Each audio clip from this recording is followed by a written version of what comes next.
See, there was this one topic, actually two topics. One was ordinance and one was the veto power. So ordinance I've already covered, and these two topics were supposed to be done in the topic of president and governor while we were doing executive. But I had given you the reasons why I will do it after I do the legislature part, because it needed the understanding of the different types of bills. It needed the understanding of how the parliament functions and all of that. So ordinance जहाँ पर suitable था, I did this. Now that we are done with all the types of bills, now you understand what is the difference between ordinary bill and money bill, because there will come certain instances wherein I'll have to mention कि money bill का exception है, तो फिर आपको समझ ही नहीं आएगा कि मनी बिल का एक्सेप्शन क्यों है, क्यों उसमें क्या डिफरेंट फीचर्स होते हैं. So therefore that is very very important. ठीक है, तो अब वो सब जब हम समझ चुके हैं, so now according to me is the right time to do the veto powers of the president and governor. तो जो वहाँ की एक पेंडिंग टॉपिक थी वो आज मैं ख़त्म कर रही हूँ. With this the entire executive का जो थोड़ा सा सेक्शन बाकी था वो भी ख़त्म हो रहा है एंड लेजिस्लेचर भी ख़त्म हो रहा है. So this is the last video that will sum up all of these things. ठीक है, चलिए अब वीटो पावर्स को पहले हम समझते हैं. तो सबसे पहले तो वीटो का मतलब समझना पड़ेगा. आपने यूएन के भी केस में वीटो काफ़ी सुना होगा, और अदर इंस्टीट्यूशंस में भी आपने वीटो ऐसा सुना होगा. तो सबसे पहले तो हम ये समझते हैं कि बेसिकली हम वीटो किस कॉन्टेक्स्ट में बोलते हैं. वीटो हम कह सकते हैं कि जैसे कुछ ऑफिशियल प्रोसीजर चल रहा है, ऑफिशियल डिसीजंस हैं, उन पर अगर कुछ रोक लगाना है या उसको थोड़ा डीले करना है officially, so that power, extraordinary power, is known as the veto power. अब हमारे केस में क्या है, जब हम बिल्स की बात करते हैं, so in general cases you understand this we have already seen, and this was under the article 111 of the constitution. See, this was the article that we have already done, assent to the bills, that when a bill has been passed by both the houses. So how does it happen through both the houses? ये हमने करा हुआ, ये पूरा process होता है, stages of passing and all of that हमने करा हुआ है. बट अब जब दोनों हाउस से पास हो जाएगा तो वो प्रेसिडेंट के पास जाएगा. The bill will be presented to the president and the president will either give assent to the bill, which means giving a yes to the bill, which means वो एक एक्ट बन जाएगा. और withhold assent. Withhold assent मतलब उसको reject कर देना. So the bill will not become an act. ठीक है, अब और भी चीज़ें हैं पर ये सब हम ऑलरेडी कर चुके हैं क्योंकि वो मनी बिल का स्पेसिफिक मैटर है. बट द पॉइंट इज़ कि under this article we have understood about this point. ये हमें पता है कि अब जब बिल दोनों हाउसेस से निकलने के बाद प्रेसिडेंट के पास जा रहा है, तो अगर प्रेसिडेंट का असेंट मिलता है तो वो एक एक्ट बन जाता है, या आप कहोगे कि लॉ बन जाता है. ठीक है ना. लेकिन प्रेसिडेंट के पास और भी तो ऑल्टरनेटिव्स हैं. ऐसा तो नहीं है कि president has to mandatorily give assent इस दिस केस में. तो और जो ऑल्टरनेटिव्स हैं वो क्या हैं? So apart from giving assent, what have we seen as the other options? एक हो जाएगा आपका withhold the assent, which means in other words reject. ठीक है, तो ये यहाँ पे कोई भी एक्ट नहीं बनेगा. और there is some other option also, the president can return the bill except money bill. ठीक है, तो अब ये एक्सेप्शंस आपको पता है इसलिए मुझे रिपीट करने की ज़रूरत नहीं पड़ेगी. I hope you understand why this topic is being done right now. Okay, so एक है आपके पास option, another option is to return. अब ये रिटर्न किसको करेंगे? फॉर रिकन्सिडरेशन ऑफ पार्लियामेंट, कि भाई एक बार दोबारा से देख लो. ठीक है, ऑल्दो वी नो कि सेकेंड इंस्टेंस में जब पार्लियामेंट वापस प्रेसिडेंट के हाथ में बिल दे देती है विथ और without any kind of amendments, president को उनको मजबूरी में असेंट देना ही पड़ेगा. But still at least for the first instance there is an option of returning. ठीक है, तो अब हम ये समझ रहे हैं कि यहाँ पे सबसे मेजर इंपॉर्टेंट जो वीटो पावर है प्रेसिडेंट के पास वो किस कॉन्टेक्स्ट में है? With holding the bill, which is rejecting the bill. ठीक है, कि वो बिल कभी एक्ट बनेगा ही नहीं बनेगा. Now the question is why do we have such a power? उसका रीज़न क्या होता है? इस तरीके का पावर देने का पर्पस क्या होता है? अब आपको समझना होगा कि लेट्स से पार्लियामेंट में दोनों हाउसेस में जब बिल जो है वो पास हो रहा है, वो बहुत ही हेस्टी तरीके से हो रहा है, बहुत ही जल्दीबाजी में किया जा रहा है, गलत इंटेंशन से किया जा रहा है, और फॉर दैट मैटर एनीथिंग, या फिर कोई अनकॉन्स्टिट्यूशनल चीज़ें हैं फिर भी उसको पास करवा दिया जा रहा है.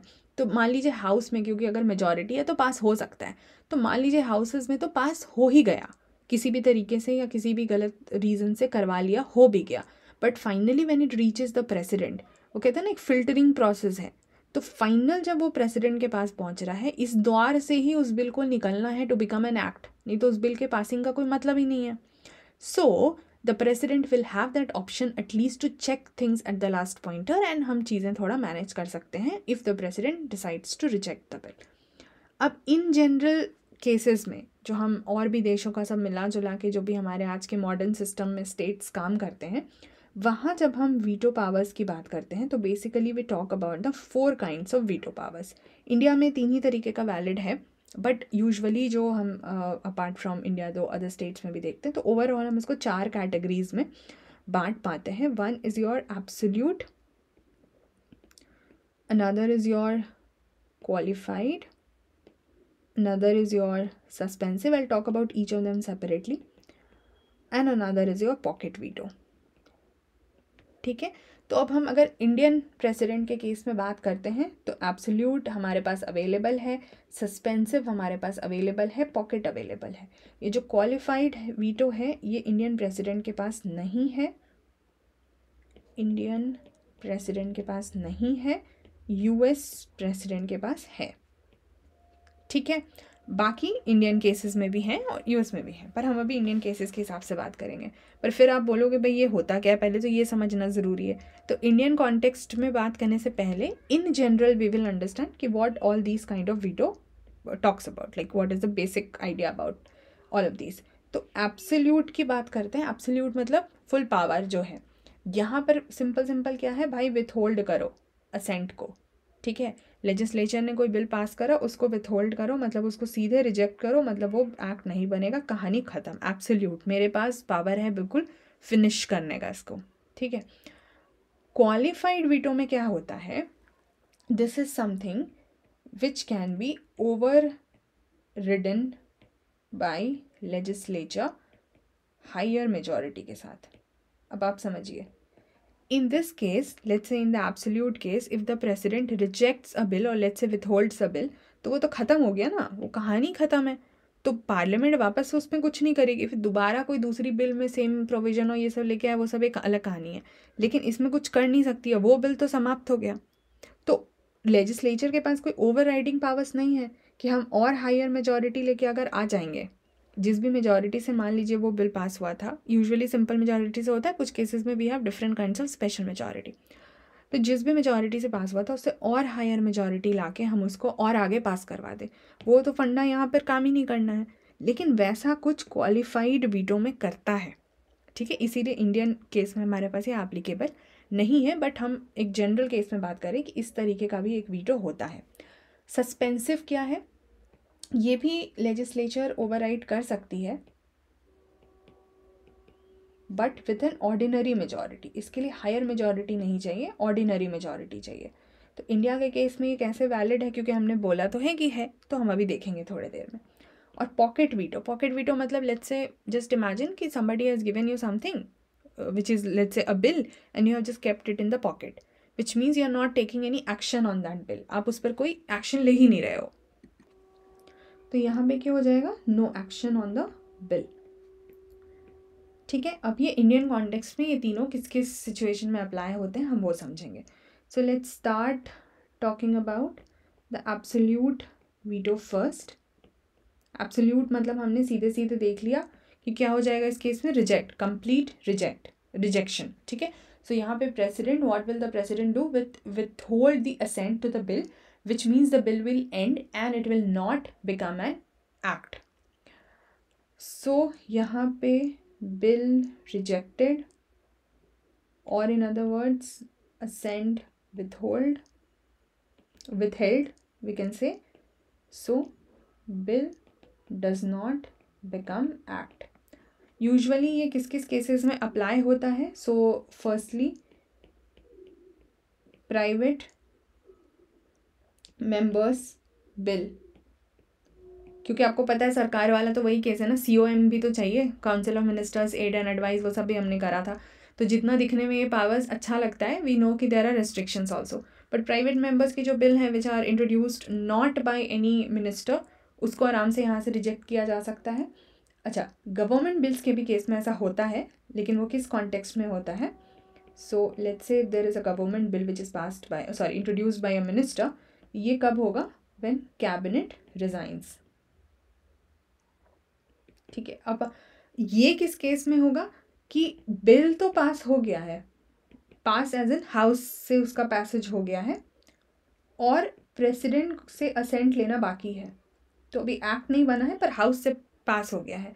तो इस प्रोसेस के बीच में अगर प्रेसिडेंट के असेंट से पहले, but if the house is already passed, the two houses, तो यहाँ पर अगर कैबिनेट रिज़ाइन करती है, ठीक है, before the assent of the president, तब फिर क्या हो जाएगा? लेट्स से अब नई कैबिनेट आई, तो था तो ये ओरिजिनली गवर्नमेंट बिल, पर यहाँ कैबिनेट ने रिज़ाइन कर दिया, तो फिर बाद में जब न्यू कैबिनेट आएगी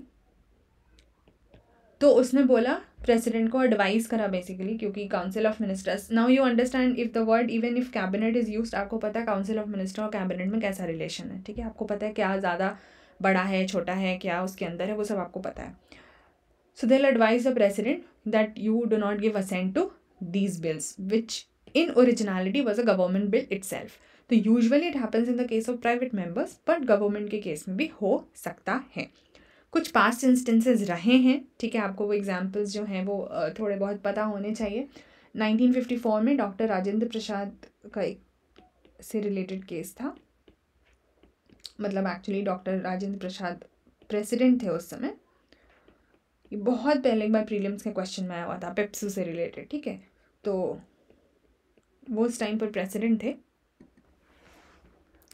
उस टाइम पर एक अप्रोप्रिएशन बिल आया था जिसको बोलते हैं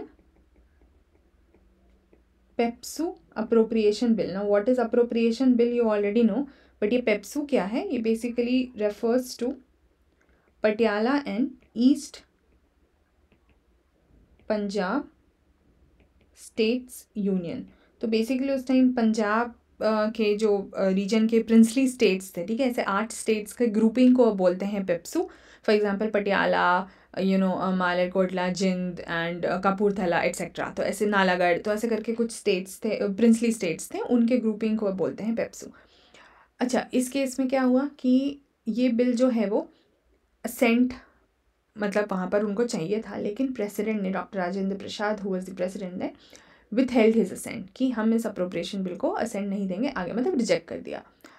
लेकिन जब प्रेसिडेंट रूल ऑपरेशन में था पेप्सू के स्टेट में, इस रीजन में, तो पार्लियामेंट ने इस बिल को पास कर दिया गया. और अब प्रेसिडेंट के पास आया तो उन्होंने अपना जो है रिजेक्शन दिया इस पर्टिकुलर बिल को, जब प्रेसिडेंट रूल जो है वो रिवोक हो चुका था. एक दूसरा केस भी है विच इज़ 1991 में, and who was the president then? R Venkataraman. इस केस में क्या हुआ, यहाँ पर एक जो आपका बिल था, salary allowances and pensions of members of parliament. मैं पूरा नहीं लिख रही हूँ because you will see the reference in the book either way. I am just trying to help you understand what was the context. So salary allowances and pensions of the members of parliament amendment bill. अब ये bill जो है वो parliament ने में कब पास हुआ था? जब बिल्कुल लोकसभा के डिसोल्यूशन का आखिरी जो दिन था ना, तब. तो यहाँ पे प्रेसिडेंट के रिकमेंडेशन से, मतलब without the prior recommendation of the president, इस बिल को वहाँ पर इंट्रोड्यूस कर दिया गया था और फिर पास कर लिया गया. ठीक है, और बिल्कुल लास्ट डे, तो जब प्रेसिडेंट के पास पहुँचा तो उन्होंने इसको विथहेल्ड कर दिया, मतलब रिजेक्ट कर दिया.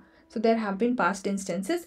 ये एक्चुअली जानना इसलिए ज़रूरी होता है क्योंकि कुछ प्रीलिम्स के क्वेश्चंस ऐसे भी होते हैं जहाँ वो आपको पास्ट एग्जाम्पल से लेके पूछते हैं. एक बार जैसे प्राइवेट मेंबर बिल पे अभी कुछ साल, 4-5 साल पहले ये क्वेश्चन पूछा हुआ था.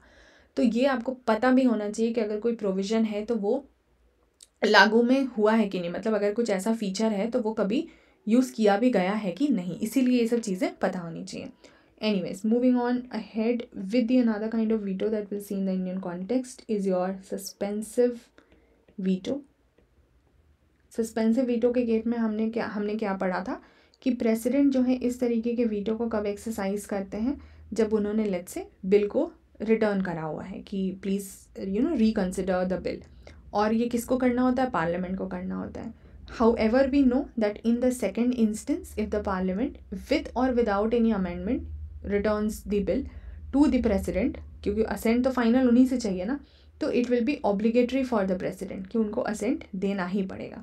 तो अब यहाँ पर क्या है, हमें दिख रहा है कि लेजिस्लेचर की एक अथॉरिटी तो हो रही है ना, ओवरराइडिंग पावर्स हो रहा है, लेकिन यहाँ पे we do not require a higher majority. Please see the basic difference that we did. We said that overriding power of legislature is in both the context of suspensive and qualified veto powers. यहाँ पे भी overriding power of legislature है, यहाँ पे भी overriding power of legislature है, but here the same ordinary majority जिससे original bill pass हुआ था, उसी मेजॉरिटी को से दोबारा वो इस पावर को यूज़ करते हैं. यहाँ पे बिल जिस भी मेजॉरिटी से इनिशियली पास हुआ था उससे हायर चाहिए होता है. तो इंडिया, इसीलिए हमारे इंडियन कॉन्टेक्स्ट में ये चीज़ तो नहीं है, लेकिन ये वाला कॉन्टेक्स्ट अप्लाई होता है. और वो किस केस में होता है, वो होता है ये रिटर्न और रिकन्सिडरेशन वाले केस में. तो अब ये कैसे होता है कि let's say houses, let's say parliament, houses दोनों उसी को रेफर करते हैं.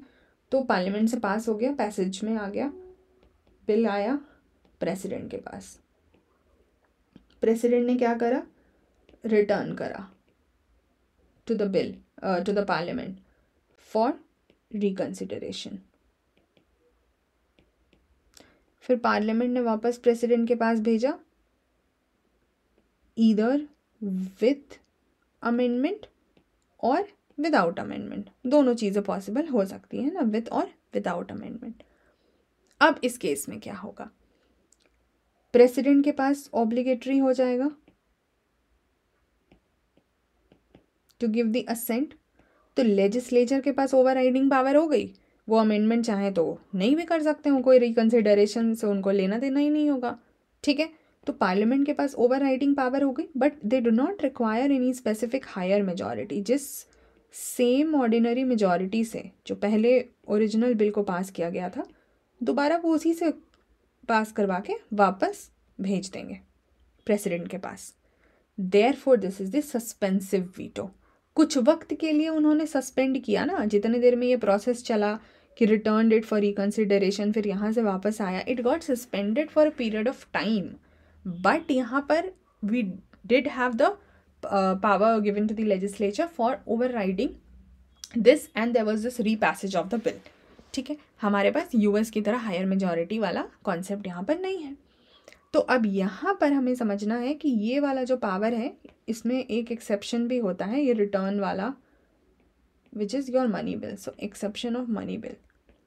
ठीक है, क्योंकि मनी बिल के केस में हमने पढ़ा हुआ है कि प्रेसिडेंट या तो असेंट देंगे या तो विथहोल्ड कर लेंगे या तो रिजेक्ट कर देंगे. ठीक है, तो हाँ या तो ना, रिटर्न नहीं होंगे, क्योंकि वो उनके प्रायर रिकमेंडेशन से ही होता है. तो ये हो गया आपका सस्पेंसिव वीटो. पॉकेट का हमने क्या देखा था कि भाई पॉकेट में रख लिया, कोई डिसीजन नहीं लिया है ना, कोई एक्शंस नहीं लिए. तो अब इस केस में क्या हो जाता है, यहाँ पे रिजेक्ट भी नहीं होगा, क्योंकि रिजेक्ट करना भी इज़ एन एक्शन, असेंड करना तो है ही, वो तो फिर अलग कहानी है. बट हम तो वीटो की बात कर रहे हैं ना, तो उसको या तो हम एंड कर रहे हैं या तो डिले कर रहे हैं. तो रिजेक्ट या तो होता है एक डिसीजन जो कि नहीं लिया जाएगा, या तो रिटर्न होता है एक डिसीजन जो कि नहीं लिया जाएगा. तो क्या कर लिया जाएगा, बिल को रख लिया जाएगा पेंडिंग स्टेटस में. ठीक है, ना तो असेंड देंगे, ना तो रिजेक्ट, ना तो रिटर्न, कुछ नहीं करेंगे. कितने वक्त तक, इनडेफिनिट पीरियड. तो यहाँ पे क्या है, नो एक्शंस आर टेकन, चाहे वो पॉजिटिव हो चाहे वो नेगेटिव, कोई भी एक्शन नहीं लिया जा रहा है बाय द प्रेसिडेंट. यही वीटो पावर पॉकेट वीटो कहलाती है.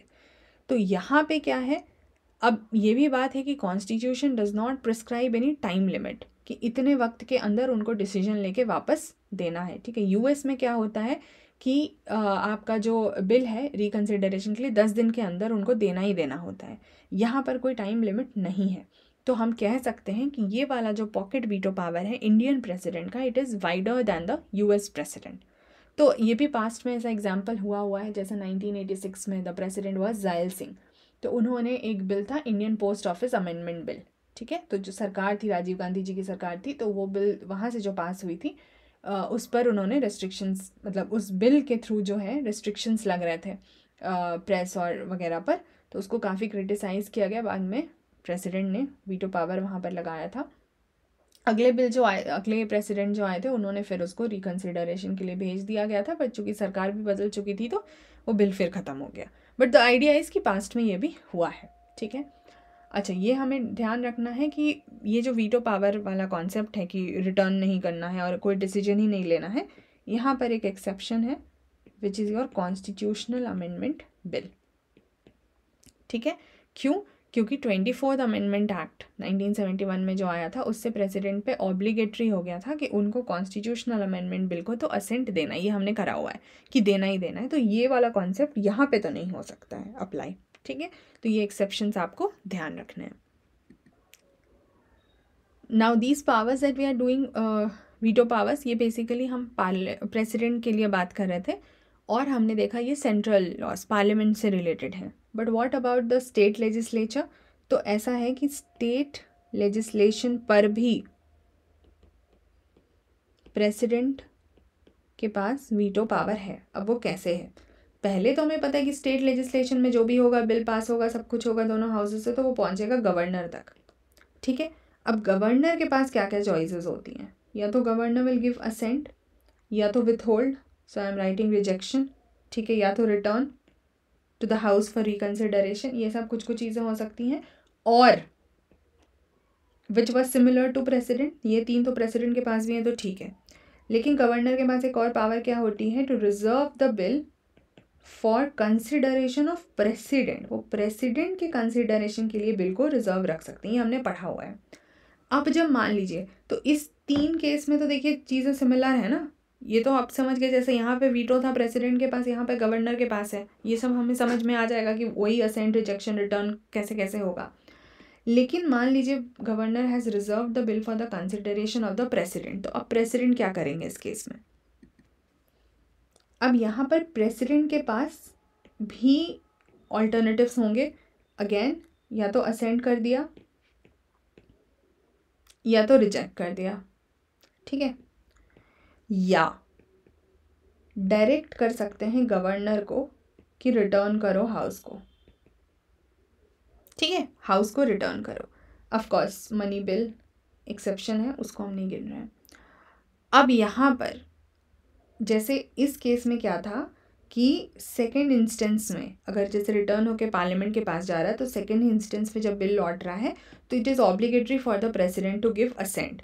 बट इस केस में भी मान ये तो हो सकता है ना, गवर्नर ने हाउस के पास भेजा तो state legislature has not agreed to any amendment, उन्होंने कुछ भी नहीं किया, वापस ओरिजिनल बिल को वापस से भेज दिया।